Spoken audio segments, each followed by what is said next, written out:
encounter, some of them being creepy and horrifying while others being mediocre and boring. They all possess unique game mechanics and abilities. Some are easy to deal with while others not so much. So in this video, I'm going to be ranking every Poppy Playtime antagonist based on difficulty. So for the tiers, we got too easy, relatively easy, mid, difficult, and extreme. So without further ado, let's jump right into it. So let's start off with the first antagonist we encounter in Poppy Playtime, Huggy Wuggy. In Chapter 1, Huggy's first appearance is depicted as a statue located in the main lobby of the factory. Huggy may appear as a seemingly huggable, friendly mascot, but really, Huggy is a dangerous predatory monster who guards the main entrance of Playtime Co. in preparation to ferociously kill and devour anyone who enters the facility, having been made to serve as the factory's security. Now, let's talk about Huggy Wuggy's abilities. While walking, Huggy has a stiff yet rather lithe and oddly organic-like gait. He is capable of breaking into incredible bursts of speed, using his long arms and legs to propel himself forward. While crawling through the vents after us, Huggy is able to bend and contort his body to fit into tight spaces. Due to his sheer height of a whopping 18 feet tall, he possesses a size advantage against average humans. During the vent chase, Huggy is able to cut off and keep up with us by navigating through the ventilation system. He also wields formidable brute strength, capable of damaging and knocking down barriers, including those constructed from metal. So with everything that we talked about on Huggy Wuggy, I'm going to put him in the difficult tier. I wouldn't say that he's extremely difficult to deal with, but it's still difficult in his own right, given his unique character design, his abilities, display ferocity, and the claustrophobia that his chase sequence gives off. His chase sequence overall is very tense and surprising, so to me, putting Huggy in the difficult tier is a fair placement for him. Next up, we have Bunzo Bunny. Bunzo Bunny is a minor antagonist in the second chapter of Poppy Playtime. He first appeared in the game Musical Memory. The game works on the same principle as Simon Says. In Musical Memory, there is a screen showing a color and its name, or a symbol, and there are buttons around the bottom platform. You have to click the buttons in the same format of the colors or symbols seen flashing on the screen. However, as the rounds progress, the number of buttons increases. Bunzo acts as one of the mechanics and main mascot for the game, in which he will lower towards the player as the latter plays the game. If we make an error in the game's pattern sequence or fail to play the game quickly within the timing of Bunzo's descent, Bunzo will murder us with his symbols and it's game over. So while having a yellow bunny with symbols slowly descend towards you may be unsettling, as long as you pay attention to the sequences and hit the right buttons, Bunzo isn't that difficult to deal with. So for Bunzo Bunny, I'll put him in relatively easy. Moving onwards, we have the Mini Huggies. The Mini Huggies are minor antagonists in Poppy Playtime Chapter 2. The Mini Huggies act as gaming mechanics for the Whack-A-Wuggy game. The game is completed by hitting all the Mini Huggies using the grab pack until the round is over. We need to hit the Mini Huggies with our grab pack to make them go back into their holes to avoid dying. When we fail the game, we get jump scared, but if we complete it, the game ends. So the Mini Huggies, in my opinion, are pretty easy. As long as you listen to the growls that the Mini Huggies make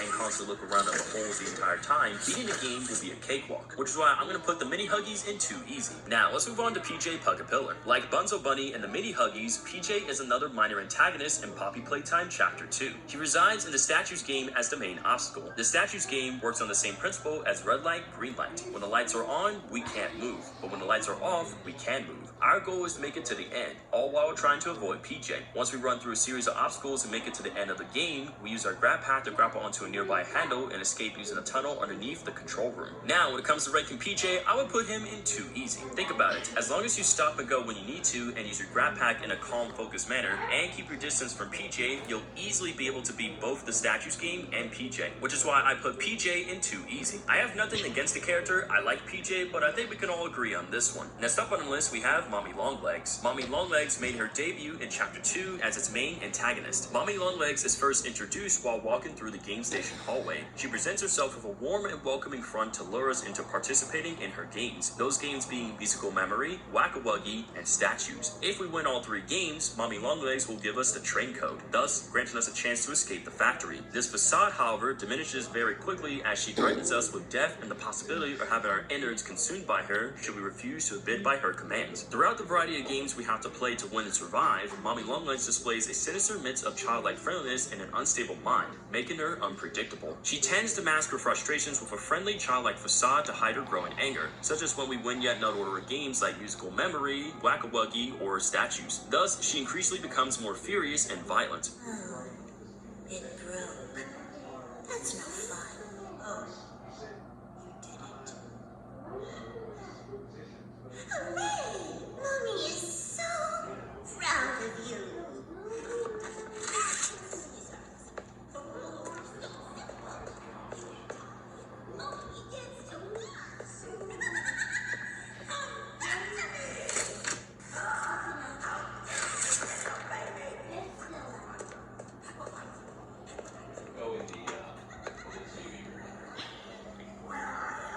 At the finale of the chapter, Mommy Longlegs has completely gone deranged and insane due to us cheating in the statue's game and decides that we should play one last game, hide and seek. During this game, Mommy Longlegs becomes very hostile and is constantly searching for us, trying to kill us at all attempts, becoming increasingly reckless as she accidentally got herself stuck in the grinder, something which we take advantage of to put her down for good. Now, let's talk about Mommy Longlegs' abilities. Like most of Playtime Co.'s bigger body experiments, Mommy Longlegs possesses paranormal amounts of physical strength and speed. She is capable of instantly killing us if she manages to catch us. Her elastic limbs allow her enhanced mobility and are able to stretch hundreds of feet. She can contort and bend her body when needed and can take on a quadrupedal posture in order to gain more speed when running. She has the ability to create spider webs just like a normal spider, which she uses to gag Poppy's mouth shut and trap her in an office. She also uses webs to block off entrances and hang the corpses of Bunzo Bunny and the mini Huggies after murdering them for their failures. So with everything that we talked about on Mommy Longlegs, I think I'm going to rank her in the mid tier. While her boss fight does put us on edge, the fight itself is fairly easy. The 4-color lever puzzle and the part where you have to make a gear to power the locked door aren't difficult to complete either. While she is very intimidating and psychotic, she really isn't that scary. With Huggy Wuggy, he was a lot scarier, unpredictable, and animalistic. Plus, his chase sequence gives off a lot more claustrophobia, with sequence didn't give off that much. If anything, her chase sequence felt, well, less impactful. But other than that, her boss fight is still fun, and I really like her character. Plus, she does give a good amount of lore, but not too much to the point where you literally know everything on the spot. Rather, just enough to the point where you want to acquire more lore!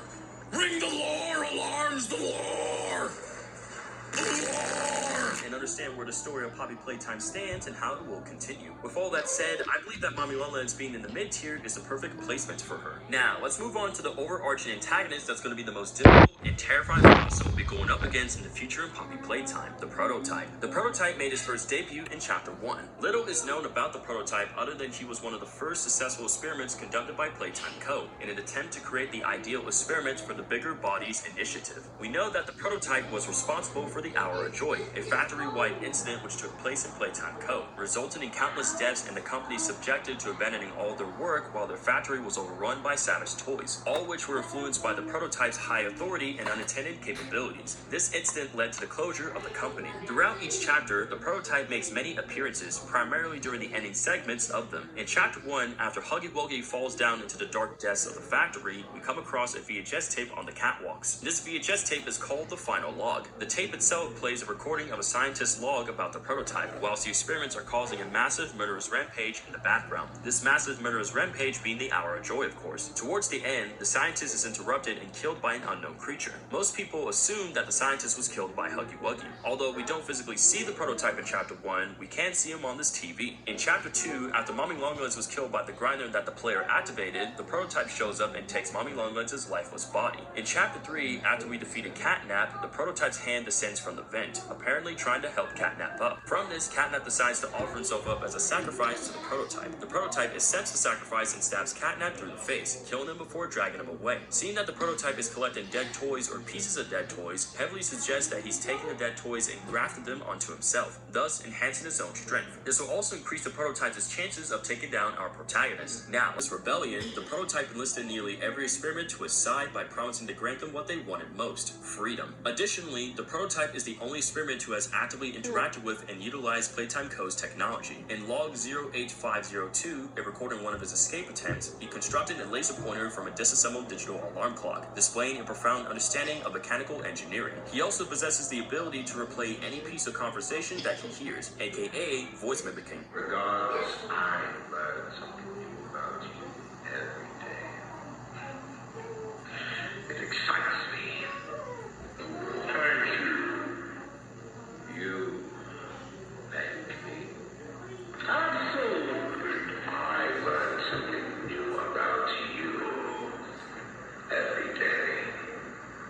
So, after covering the important details and abilities of the Prototype, it's pretty clear that not only will he be the most dangerous and terrifying antagonist in all Poppy Playtime, but that his intelligence and skills will make it very difficult to take him down. Imagine during his boss fight, he would be able to study our moves and adapt to them in order to avoid them. Plus, at that point in time, he would emerge with all the toys that we defeated in the past. Knowing this, he would also possess their strengths and abilities and would be able to use them against us. The Prototype will be able to make as many mistakes as he wants without consequence. But if we make one mistake, then it's game over. So when it comes to ranking the Prototype on this tier list, it's obvious that he would go in the too easy tier. I'm just kidding. In the extreme tier. I I mean, come on guys, this one is a no-brainer. All in all, I can't wait to face the prototype when the time comes. Now, let's move on to Batsubu. Batsubu is a selectable monster in Project Playtime. He is a bot-shaped figure with screens connected to his body and has a variety of moves that require stealth and precision. As a fictional toy character, Batsubu is portrayed as joyful and energetic, but somewhat clumsy as shown in this cutout. But as a living giant toy, he is monstrously savage, being able to eat people in one fell swoop as shown in the Project Playtime official cinematic trailer. Although Batsubu hasn't made his official physical appearance, I'm going to put him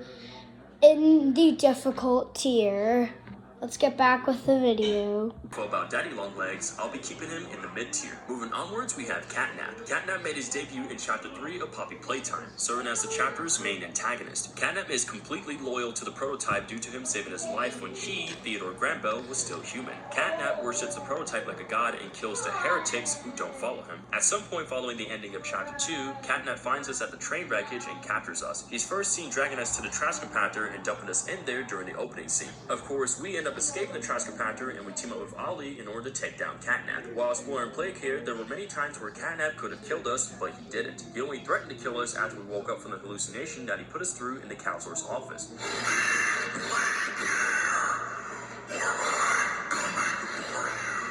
So, what gives? Well, when it comes to Catnap, he's an exceptionally patient and vigilant toy with a key predatory instinct. Highly intelligent and armed with the red smoke, Catnap is a scarily efficient hunter who enjoys toying with his prey, torturing them and making them despair before finally closing in for the kill. This is what we see Catnap do to us in Chapter 3. Once we make our way to the safe room, Catnap has us trapped in there like a cornered animal. Back when I played Chapter 3 for the first time and saw Catnap stalking us, praising the prototype, jump scaring us, and threatening to kill us, yeah, Catnap was not only scary, but he was the definition of an unsettling figure who strikes terror into you both physically and mentally. Now, let's talk about Catnap's abilities. His main ability, which was experimented on by Dr. Harley Sawyer, is to emit a special gas known as the red smoke. This gas, showcased in the Smiling Critters cartoon, is intended to help children fall asleep. Catnap himself can exhale this gas at will. Upon inhalation, anyone in his vicinity will hallucinate and lose consciousness. While unconscious, Catnap can manipulate their minds to picture whatever he desires. Catnap possesses incredible brute strength and durability. Based on the structure of a cat, Catnap stands in a quadrupedal posture and can break into deadly bursts of speed. His feline philosophy further grants him increased agility, and his elongated limbs grant him a significant height advantage over most toys. He possesses sharp metallic claws, which are strong enough to carve through wood and even metal. So with all these abilities laid out in front of us, it's clear that they make Catnap ruthless and dangerous. Now, let's talk about Catnap's boss fight. The concept of this fight is that we need to gradually insert batteries into the 4 green slots surrounding the screen on the main terminal in the safe room while surviving Catnap's attacks. During this fight, he takes on a nightmare form, and I'll say this form is pretty creepy. On the console, there is a timer. That timer will count down to 0, stopping every time a new battery needs to be inserted. When it hits 0, the green charge note above it will light up. At this point, we can grab the note with our green hand to absorb the charge and fire our overcharged green hand at Catnap to electrocute him. When Catnap exhales his red smoke, the electricity causes the smoke around him to ignite, setting him on fire. The prototype's hand descends from the vent, apparently trying to help Catnap up. Catnap goes to seemingly offer himself up as a sacrifice to the prototype. The prototype accepts the sacrifice and stabs Catnap through the face, killing him before dragging him away. Now I'll be giving my thoughts on Catnap's boss fight. When it comes to his boss fight, not only is it vastly different from Huggy Wuggy and Mommy Longlegs' boss fight, but it's a lot more fun,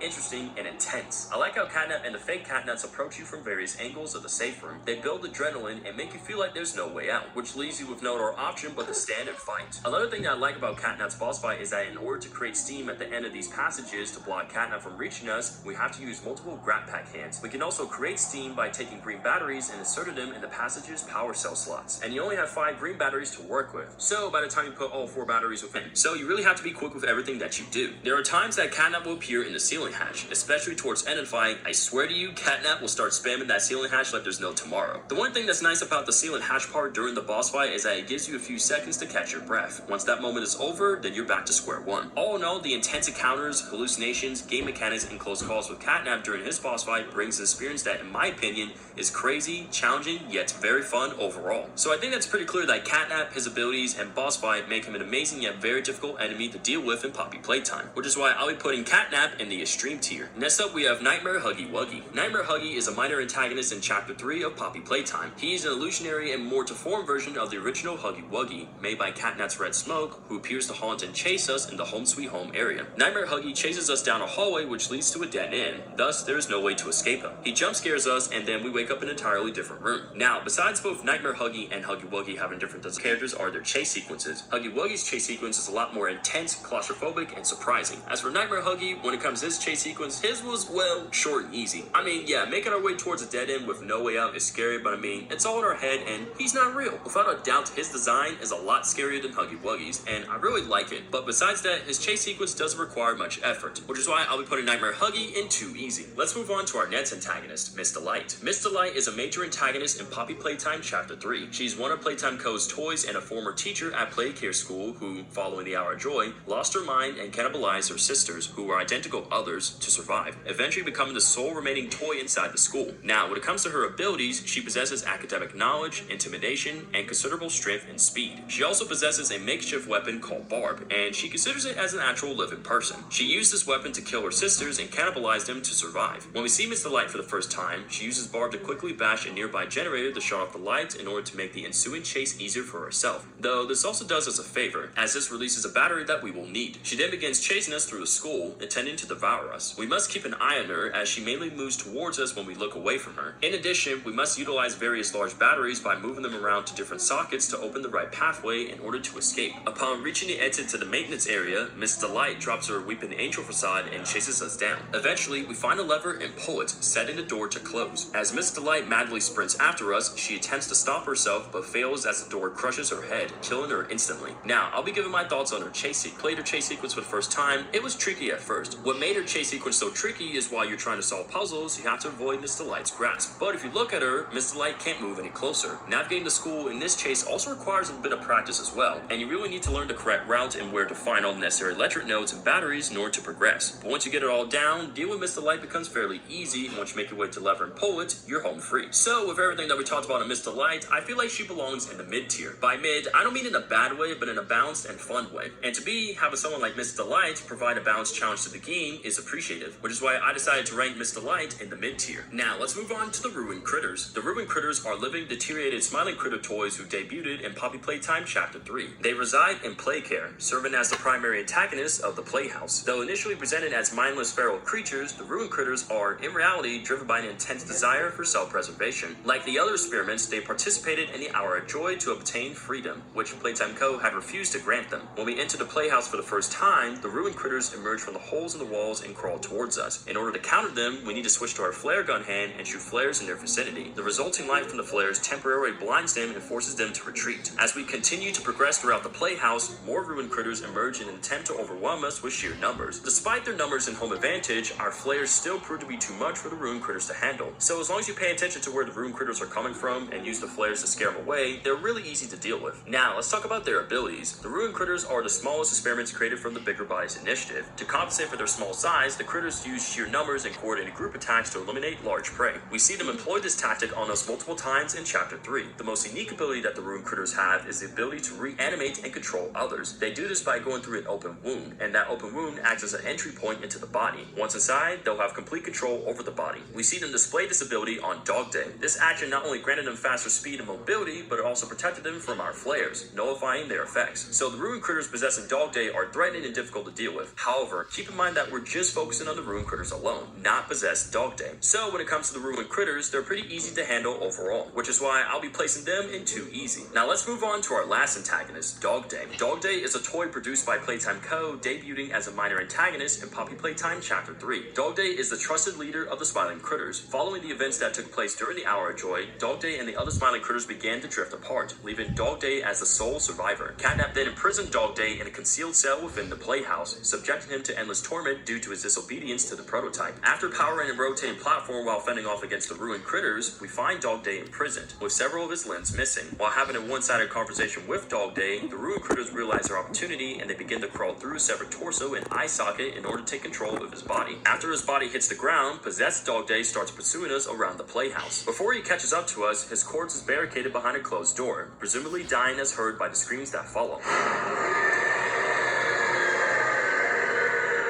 Now, when it comes to Dog Day's chase sequence, the best way I would describe it is heart-pounding. Taking a likable character like Dog Day and having him be possessed by the ruined critters is, well, terrifying. On top of that, while being chased, you can hear Dog Day choking on the ruined critters, which builds even more tension and fear. I also like how you have to use your flare gun hand to fend off ruined critters. They act as obstacles that are supposed to slow you down so that possessed Dog Day can catch you. Another thing that I also liked about Dog Day's chase sequence is that the environment around us had a combination of dark and claustrophobic areas, which helped contribute to the difficulty of the chase. Plus, if you don't know the pathing, then things become even more difficult. Because of this and everything else that we talked about on Dog Day, I'll be putting him in the difficult tier. And with that, we officially ranked every Poppy Playtime antagonist based on difficulty. Now, I know that with Poppy Playtime Chapter 4 coming out in January 2025, we'll be encountering new enemies such as Baba Chops, the other nightmare critters, Yarnaby, and more. And as much as I would love to rank them, to me, it would be a little unfair. Because we don't have any official gameplay footage of these characters, nor do we know what sort of abilities that they'll display, it would be best to leave them out of this tier list for now. Once Chapter 4 comes out and everyone is able to experience all that has to offer, then we can fairly rank them. I might even make another tier list video just like this one, ranking all the antagonists in Poppy Playtime Chapter 4. If you guys want to see that happen, let me know down in the comments. So yeah, guys, by looking at this tier list, I can confidently say that I like how it turned out and that all these characters, in my opinion, are ranked perfectly. If you guys agree with my tier list or have a different rank layout in mind, let me know down in the comments. And if you guys enjoyed today's video, I really appreciate if you could leave a like down below. And of course, if you want to see more videos just like this one, hit that subscribe button, turn on all notifications so you won't miss out on any of my uploads. Thanks for watching, and as always, stay safe, positive, beautiful, another, and remember, the grind never stops, and I'll see you guys in the next one.